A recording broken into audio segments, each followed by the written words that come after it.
اردو بولنے والے یا خدا حافظ خدا کا لفظ استعمال کرتے ہیں اور اللہ رب العالمین کو خدا کے نام سے یا گاڈ کے نام سے متعارف بھی کا بعض مرتبہ کرایا جاتا ہے۔ اسی بارے میں سوال آیا ہے، آپ کی خدمت میں پہلے سوال پیش کروں گا اور پھر السلام علیکم اس کا جواب۔ جی بھائی، کرتا ہوں آپ خیریت سے ہوں گے؟ میں ٹھیک ہوں الحمدللہ۔ میں انڈیا سے بول رہا ہوں، عبدالصمد۔ میرا ایک سوال ہے، بھائی عبدالصمد انڈیا سے۔ اسلام 360 میں اور کسی بھی کتاب میں اللہ تعالیٰ کے 99 نام بتائے جاتے ہیں، تو اس میں یا اللہ یا خدا یا مولا یہ نام تو نہیں ہے، تو پھر 99 نام بتائے جاتے ہیں، یہ کیا ہے ذرا بتائیے۔ 99 نام کے بارے میں آپ اللہ تعالیٰ کے 99 نام ہیں، لیکن ہم عام طور پر جاننا چاہ رہے ہیں کہ یا اللہ یا خدا اور یا مولا بھی کہتے ہیں، حالانکہ یہ الفاظ 99 ناموں کی مشہور فہرست میں شامل نظر نہیں آتے جو کہ سائل کہہ رہا ہے۔ اللہ رب العالمین کے وہ نام ہیں یا نہیں، خدا نام ہے یا نہیں، مولا نام ہے یا نہیں، اللہ نام ہے یا نہیں، یہ بہت اہم سوال ہے۔ کیونکہ اس کا تعلق اللہ تعالیٰ کے اسماء و صفات سے ہے۔ سب سے پہلی بنیادی بات یہ سمجھ لیجئے کہ 99 ناموں والی جو حدیث کا مطلب آپ یا کوئی اور یہ سمجھ رہا ہے کہ اللہ تعالیٰ کے صرف 99 ہی نام ہیں، بلکہ صحیح حدیث میں نبی کریم صلی اللہ علیہ وسلم نے فرمایا ان للہ 99 اسماء 100 الا واحدہ من کان احصاها دخل الجنہ۔ بے شک اللہ تعالیٰ کے 99 نام ہیں، ایک کم 100، جس نے انہیں یاد کیا، سمجھا اور ان کے تقاضوں پر عمل کیا وہ جنت میں داخل ہوگا۔ اور علماء کرام نے اس کی وضاحت یوں کی ہے کہ اس حدیث کا مطلب یہ نہیں کہ اللہ تعالیٰ کے صرف 99 نام ہیں، بلکہ ان 99 ناموں کی ایک خاص فضیلت بیان کی گئی ہے۔ اسألک، کیونکہ اس کی واضح دلیل وہ مشہور دعا ہے جو کہ آپ کو بھی اور ہمیں بھی یاد کرنی چاہیے۔ اللہم انی عبدک و ابن عبدک و ابن امتک ناصیتی بیدک ماض فی حکمک عدل فی قضاؤک اسألک بکل اسم هو لک سمیت به نفسک او انزلتہ فی کتابک او علمتہ احد من خلقک او استأثرت به فی علم الغیب عندک۔ اے اللہ، میں تجھ سے تیرے ہر اس نام کے ذریعے سوال کرتا ہوں جس سے تو نے خود اپنے آپ کو موسوم کیا، یا اسے اپنی کتاب میں نازل فرمایا، یا اپنے مخلوق میں سے کسی کو سکھایا، یا اسے اپنے پاس علم غیب میں محفوظ فرمایا۔ اب آپ کے سوال کی طرف آتے ہیں کہ یہ تو حدیث سے پتہ چلتا ہے کہ بہت سارے ایسے نام ہیں، شاید وہ آپ کے علم میں نہ ہوں اور آپ کو اچنبھا لگے کہ اللہ کے پیارے پیارے نام جن کا مجھے بھی علم نہیں ہے جو اللہ کے علم میں ہوں۔ اللہ رب العالمین، اب اللہ کو یقیناً اللہ تعالیٰ کا سب سے عظیم نام ہے اللہ، بہت بلند، بلکہ بہت سے علماء کے نزدیک یہی اسم اعظم ہے۔ قرآن کریم میں ابتدا آپ اگر دیکھیں تو بسم اللہ سے شروع ہوتی ہے، بسم اللہ الرحمن الرحیم، اس سے آغاز ہوتا ہے ہر سورت کا۔ اسی لیے یا اللہ کہنا بالکل درست ہے، اور اللہ رب العالمین نے اللہ کے رسول صلی اللہ علیہ وسلم سے جو دعائیں ثابت ہیں اس میں اللہ کا لفظ متعدد مرتبہ آپ علیہ السلام فرمایا کرتے تھے۔ اسی طریقے سے مولا بھی قرآن کریم میں اللہ تعالیٰ کے لیے آیا ہے۔ اللہ تعالیٰ فرماتا ہے بل اللہ مولاکم وہو خیر الناصرین، بلکہ اللہ ہی تمہارا مولا، کارساز اور مددگار ہے، اور وہی سب سے بہتر مدد کرنے والا ہے۔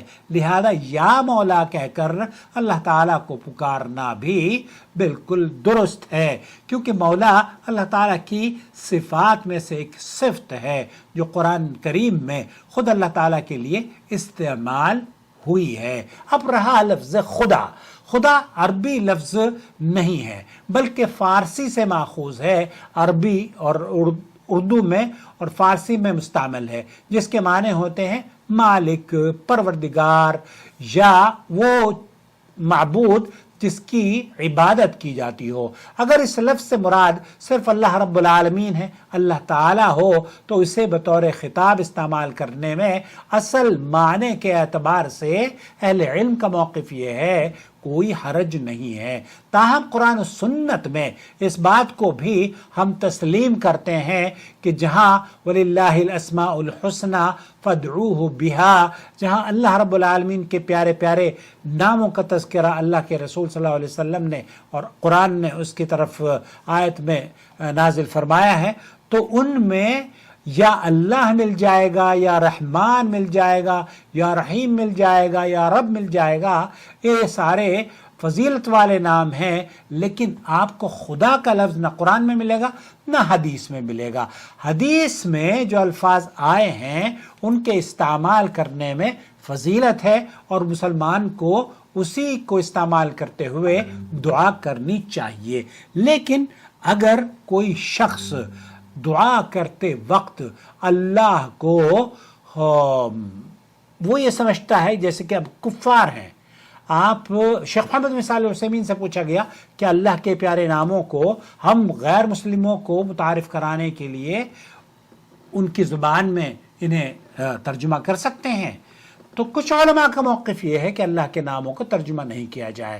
شیخ عثیمین وغیرہ لجنۃ الدائمہ والافتاء کا موقف یہ ہے کہ اللہ کے نام کو اگر ہم کسی فارسی کو یا کسی انگلش بولنے والے کو یا کسی غیر ایسی زبان کو جو کہ عربی نہیں جانتا، تو اس کی زبان میں اگر گاڈ کہہ کر اس کو سمجھانے کی کوشش کی جاتی ہے یا خدا کہہ کر اسے اللہ کا معنی اور مفہوم بتانے کی کوشش کی جاتی ہے تو کوئی حرج نہیں ہے۔ بلکہ شیخ عثیمین رحمۃ اللہ علیہ فرماتے ہیں کہ بعض حالات میں تو ترجمہ کرنا واجب ہو جاتا ہے، کیونکہ جب آپ اللہ کی معرفت صحیح طور پر نہیں کرا پائیں گے تو وہ بیچارہ غیر مسلم وہ اللہ کو سمجھ میں نہیں پائے گا۔ اس لیے مالک کائنات اور اس دنیا کا رب، اس دنیا کا کریٹر، اس دنیا کا پالنے والا، مجھے اور آپ کو رزق دینے والا، مجھے بیماری سے صحت اور آپ کو تنگ دستی سے راحت، ہم سب کی جتنی بھی پریشانیاں ہیں پوری دنیا کی، وہ اللہ رب العالمین ہی ہمارا مالک کل، خالق کل ہے۔ اس لیے اس کے لیے اگر آپ ان الفاظ کو استعمال کر کے ترجمے میں غیر مسلم کو بتانے کے لیے کر لیتے ہیں تو کوئی حرج نہیں ہے، یہ بالکل درست اور جائز بات ہے۔ تو خلاصہ کلام یہ ہوا کہ اللہ تعالیٰ کا سب سے عظیم نام اللہ ہے۔ مولا قرآن کریم میں اللہ تعالیٰ کے لیے آیا ہے، یا مولا کہنا بالکل جائز ہے۔ فارسی لفظ خدا ہے، اور اسے یہ نہیں سمجھنا چاہیے کہ یہ اللہ کا نام ہے، یہ اللہ کا نام نہیں ہے۔ اس میں آپ کو اور ہمیں لوگوں تک یہ بات پہنچانی چاہیے کہ خدا کا نام، اللہ کا نام خدا نہیں ہے، اور خدا اللہ کے ان پیارے پیارے ناموں میں سے نہیں ہے جن کا تذکرہ اللہ نے قرآن کریم میں یا نبی کریم صلی اللہ علیہ وسلم نے احادیث میں بیان فرمایا ہے۔ اگر آپ قرآن و سنت کی روشنی میں مستند علماء اور دینی معلومات لوگوں تک سعودی عرب کے فتاویٰ کی روشنی میں پیش کرنا چاہتے ہیں اور اس کار خیر کا حصہ بننا چاہتے ہیں تو ہمیں اپنی رائے سے بھی نوازیے اور اس چینل کو سپورٹ کیجیے جوائن ممبرشپ کے ذریعے۔ جہاں جہاں اصلاح ہوگی یقین جانیے وہاں وہاں آپ کے اور میرے موازین حسنات میں نیکیوں کا اضافہ ہوتا چلا جائے گا۔ جوائن کیجئے، سپورٹ کیجئے، اور ہمارے دوسرے چینل کو بھی سبسکرائب کر لیجئے جس میں ہم 5000 سے زیادہ ویڈیوز، اپنی پرانی ویڈیوز ہیں میری، انہیں گریجولی وہاں پر نشر کر رہے ہیں تاکہ بہت ساری وہ ویڈیوز ہیں جو کہ آپ نے دیکھی نہیں ہیں۔ سعودی عرب کے بڑے قیمتی فتاویٰ ہیں جن سے پوری دنیا نے نور ٹی وی جدہ کو جانا اور پہچانا ہے۔ اپنا بہت خیال رکھیں اور اپنی دعاؤں میں ہمیں بھی یاد رکھیں۔